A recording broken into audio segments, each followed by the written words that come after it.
With every other asset on Earth, anything else you can own, houses, gold, silver, commodities, stocks, bonds, when the price goes up, the supply increases. If I increase the price of any stock by a factor of 10, the company issues more stock. Of course.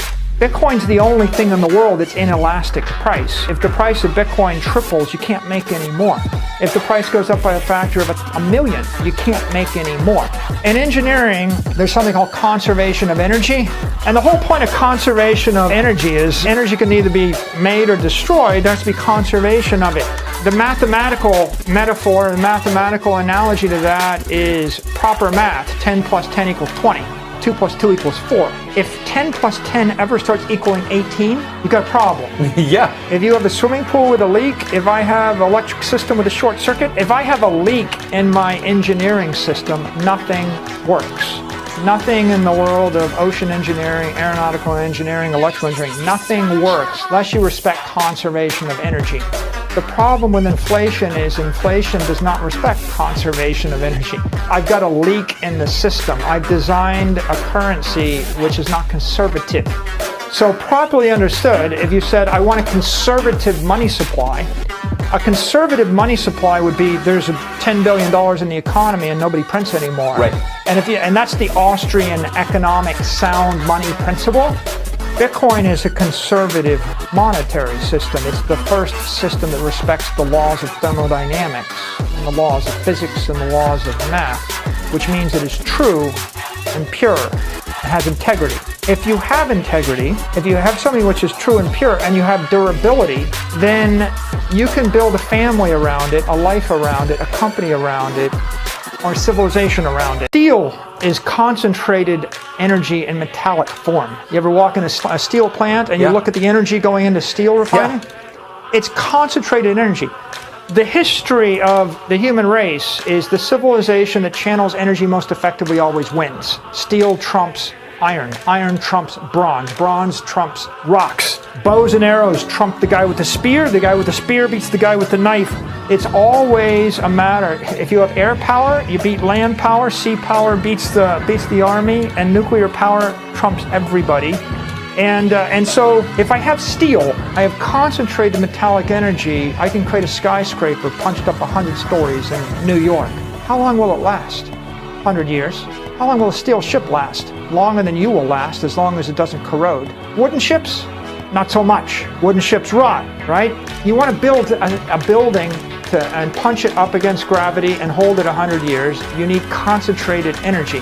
If you want to build a trust fund that'll last 100 years, how do you save $100,000 for 100 years and give it to your great-grandkids? You put it in the US dollar, you use 99% of your economic energy. You put it in gold, gold supply doubles every 30 years. The gold bankers keep inflating the gold. Maybe you lose 90% of your economic energy. But that would be a lucky happenstance because just about every country on earth seized the gold from their citizens in the last 100 years. Everybody, even the US, they take your gold. Yeah. So you want to save money for 100 years. You can't do it with currency. You can't do it with gold. Which company is going to be around 100 years? You want to put $100,000 into real estate in Florida? Can you buy $100,000? Let's say you could. 2% tax, 4% maintenance fee, 4% of $100,000, $4,000 a year? Your money's not going to last 100 years. How do I preserve my property, which is economic energy, which is capital, which is money? How do I preserve that? I need something harder, more durable. I need a steel. I need an economic steel. Steel is concentrated metallic energy. Bitcoin is concentrated digital energy. It's energy in digital form. I eliminated the friction on energy. What's the half-life of energy? I take a megawatt of power and I sell it at 12 cents a kilowatt hour. I have about $1 million. Okay, I give you $1 million of electricity. How long can you hold it in a battery? You lose 2% a month. You can't hold it very long. You're going to lose 24% depletion rate in a battery of electricity. How do you send $1 million of electricity from New York to Tokyo? You can't. You can send electricity 500 miles over a power line, you'll lose 6%. Send it 10 times, you'll lose 60%. It doesn't move. Convert that energy, that electricity, into digital energy, a la Bitcoin. You upgrade it. If you were to convert a megawatt of power via a Bitcoin miner into Bitcoin, you'd have about $5 million worth of Bitcoin. You can hold it forever. You can send it to Tokyo for a nickel. You can put it in a trust fund.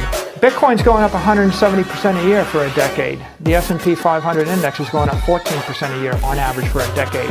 Gold, it's flat. It's not going anywhere. It's getting demonetized. It's a dead rock in a basement. It's not fast enough. You can't put gold on an iPhone. Gold's getting depleted, inflated, and manipulated away by the bankers and the miners. So Bitcoin is simply pure economic energy.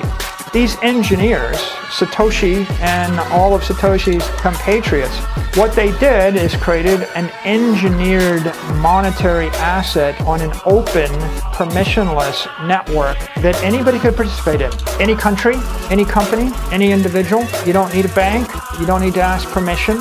It is the ultimate egalitarian system.